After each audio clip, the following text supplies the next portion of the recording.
This is the Italian Real Estate Podcast, here to help you with the ins and outs and basics of Italian real estate, presented by ItalianRealEstateLawyers.com.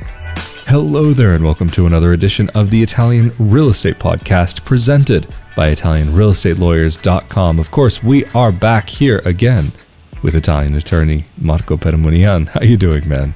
Good, how are you? I'm doing great, thank you. And today, we wanted to talk about a topic that has become more and more popular over the years, and especially with the world coming at least closer to what is normal, or what was normal. Airbnbs. There are a lot of individuals out there who are really interested in purchasing a property in Italy so that they can rent it out for a short-term basis to allow some income just to trickle in, so that they can maybe have a property in Italy that maybe doesn't necessarily sit empty the whole year round, but that they can visit whenever it is that they would like. So Marco, I think this is of course a very complicated topic, but it may be worthwhile to first start just with an overview of the purchasing process, because we have done episodes on this in the past where we've really gone in depth, but maybe just to give a rough idea of what it is like. For example, if somebody were to work with you and your team to purchase a property in Italy, how would that go? How would that look like? The purchase process in Italy can be a little bit more complex than the purchase process in other countries like the US, and especially because the process in Italy is affected by very old regulations that, for example, say that you have to use a public notary to complete the purchase process. And it's because the notary in Italy is a public official that has basically the purpose of certifying the transaction. In other words, the transaction cannot happen if a public notary doesn't certify the transaction. From a practical standpoint, that means that you have to, like the seller and the buyer, they have to appear before a public notary to basically transfer the ownership of a certain property from one person to the other. And the notary will have the responsibility of basically making sure that the transaction is happening in compliance with Italian law, but also that the owner has the legal ability to transfer the property to the seller, that the owner is actually the owner. And the notary will also have the responsibility of registering the sale in specific registries that are held by the local offices in the place where the property is purchased, to make the whole transaction official. Like I said, the notary is a public official that you have necessarily to use, and who can be rather expensive. The notary in Italy has little to do with what a notary in the US does, primarily because the public notary in Italy is somebody who has gone to law school and also has passed a very difficult test. And the number of notaries in Italy is limited in a certain area. There are some similarities with what a notary in the US will do, meaning certifying signatures or identities, but the notary in Italy will do more than that. And also the notary in Italy is used in many other circumstances, like when it comes to making wills or setting up companies. Now, we talked about the notary, which is the very final step of the process when you're ready to transfer the ownership of your property onto another person. But the purchase process in Italy is a multi-step process, which normally starts with a formal offer, meaning an offer in writing, where you basically state the amount that you're ready to pay to the seller. Normally the offer has an expiration date, and if it's not accepted within that date, it will expire. But if the buyer accepts your offer, if the seller accepts your offer, then you move on to the next step, which is normally, but it's not a necessary step, to enter into a preliminary agreement, which is what most people do, especially people who have to get a loan, which can be a normal agreement, which doesn't require a notary, but you can also do it before a notary to make it more official and to make sure that your agreement is stronger from a legal standpoint.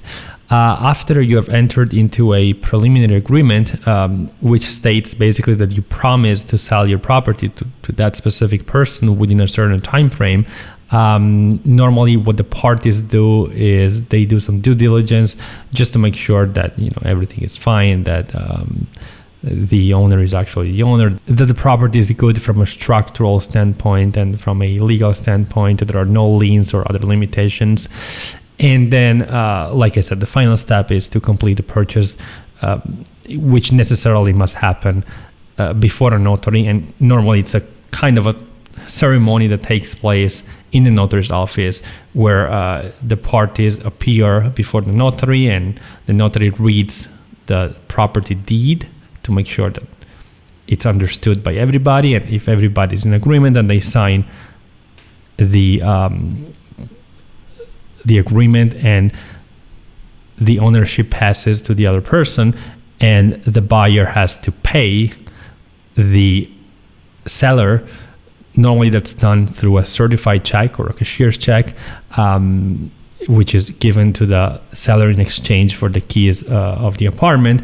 But it could also be that the seller, it's more unusual, has paid the buyer has paid the seller in advance through a wire transfer, or it could happen also that the notary has an escrow account, and in which case the money will be already in the notary's account before the meeting, and the notary will only release the funds, will actually execute a wire transfer at the time of the purchase while the seller and the buyer are in their office.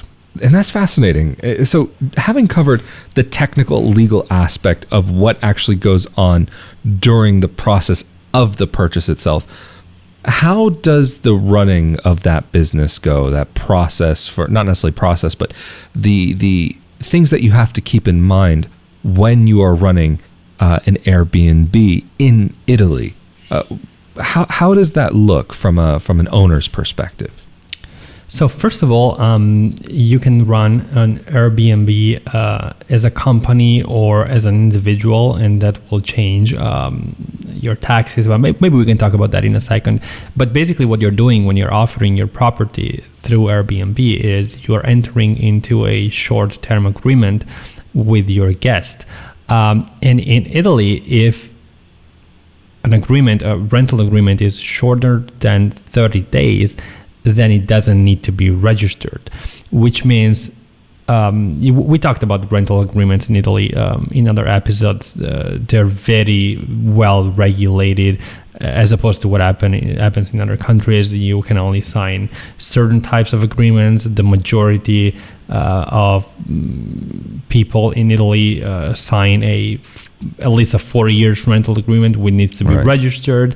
So a lot of requirements. But if your rental agreement is for less than 30 days, then it doesn't need to be registered. So basically, your guest can accept the terms of your agreement, which must be a written agreement in the Airbnb website, but there's no need for you to take any further step, which is a big advantage because, like I said, in Italy, otherwise you would have to comply with a lot of requirements. There will be other activities which would make renting through Airbnb way more difficult.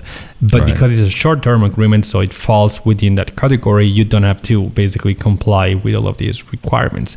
The only, though, requirement that you have to comply with, or actually activity that you will have to do, is you will have to communicate to the questura, which is a local police office, the information about the identity of your guests. But the questura in Italy, they have implemented this system where they allow you to communicate this information through their website, which makes it also very easy and kind of automatic for you to do that. You can do that very quickly. So these are the things to keep in mind from a legal standpoint when you are renting your property through Airbnb in Italy. That's interesting because I know, like, again, like through a regular contract that has to be registered in the process, and that can end up being annoying for both the landlord and the tenant at times, depending. And there's also fees associated with that. But that's cool that you would be able to make just this simple report to the police for this case just through an online portal. And so I guess this also makes sense because I remember when I've stayed at Airbnbs in Italy, you either have to give them a copy or they'll take a picture of your passport. That's just normal because they're doing the report then and there, and or at least we'll do it after the fact. When setting up an Airbnb or going through the purchase process or whatever it may be, is there any sort of zoning that a person may have to keep in mind while they are making the decision on what is the appropriate property for them? Or do they have to be concerned, like, for example, I know in past episodes we've spoken about condominiums and how those are set up in Italy, that many of the apartment buildings are set up in a way that you have specific rules as an owner that you have to follow, and the tenants also will have to follow, not making noise after a certain time of night or during certain times of day, depending on where it is that you are. But then there are some apartment buildings that are just not set up that way. Are those type of things some aspects that the owners of these Airbnbs that they'll have to take into consideration before or during their operation? Well, when you're purchasing a property, first of all, you do have to make sure that you're purchasing a property that can be used as a residential property. You can always change the use that you can make of that property, like how the property is registered. If it's registered as a commercial property, you can normally change it as a property for residential use, but there are fees associated with that process, and it may or may not be possible. So that's something to keep in mind for sure. And when you're purchasing a property in a condominium complex, I know a lot of people have been wondering whether the property manager or the owners of the other units can basically forbid the Airbnb activity. But the thing is, when you're renting through Airbnb, all you're basically doing is you're renting a property short term to another person, to your guest. So they can't really forbid the Airbnb activity. They can make it for sure more difficult for you to run it. So it's probably best if you're purchasing a unit in a condominium complex to make sure that the other property owners are okay with you running an Airbnb. Maybe you contact the manager and the property manager. If there are more than a certain number of units in Italy, there needs to be a property manager, and that's the person that you can probably contact if you're wondering whether the other property owners will raise any concerns about you running an Airbnb. But remember that as long as you're sticking to the rules, meaning you're actually just renting out the property and you're not carrying out any other professional activity, there's no one that can forbid you from doing that. Meaning, to run an Airbnb, you can only offer limited services to your guests. So you can clean the apartment, so offer cleaning services, change the bed sheets, and but you cannot go beyond that, because otherwise it becomes a professional activity, and it's no longer renting your apartment, but you're carrying out a different activity, and that may be not allowed in a condominium complex. And also you may need different authorizations. There may be other requirements. So just make sure that you're sticking to running an Airbnb, meaning renting out your property to your guests, but by also offering a limited amount of services. Interesting. And so just one thing, because I remember before we were starting to record this episode, you mentioned something that's kind of in line with something you just mentioned here about that there was a court case in Milan that actually made it, at least in that case, that they understood that in that building, even though the association, the building association, said that no, we don't allow by our rules for an Airbnb it was actually unlawful, and the court actually overruled that. So is that something that would be recognized in a lot of the country, or is that going to kind of end up being a case-by-case basis? But it's something that I wouldn't be concerned in other parts of the country, because at the end of the day, as long as you're renting your property short-term to your guests through Airbnb, you're doing nothing wrong. So, like I said, it may not be advisable to run an Airbnb within a condominium complex if you already know there's going to be complaints, because the other property owners may make your life more difficult with your guests in some other ways. So I think it's important everybody agrees that it's okay for you to run an Airbnb. And again, we're talking about condominium complexes here, because in Italy, they're very popular. So especially in major cities, you may find yourself buying a unit within a condominium complex. And of course, it's always best to get along with the other property owners. And if you feel like there are old couples living there, or you may feel like they're not going to want you to run an Airbnb, even if legally they can't stop you, they may find other ways to, make things bother difficult. you, or make it more difficult for you to run your activity. One last aspect that I think may be worthwhile to just briefly talk about, maybe not even to go into all the details, but taxation. This will be something that a lot of people will be wondering about. How does the taxation for these type of activities work, generally speaking? So, of course, as any other activity, in Italy, you will be paying taxes on your income.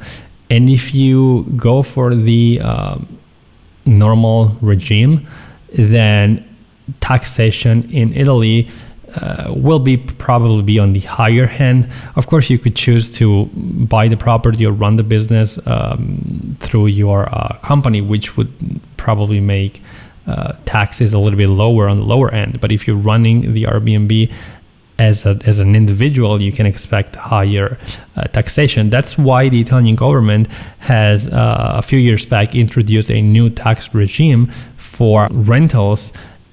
Basically, as a property owner, you can choose the cedolare secca, which means that you only pay the 21% on your income coming from rentals.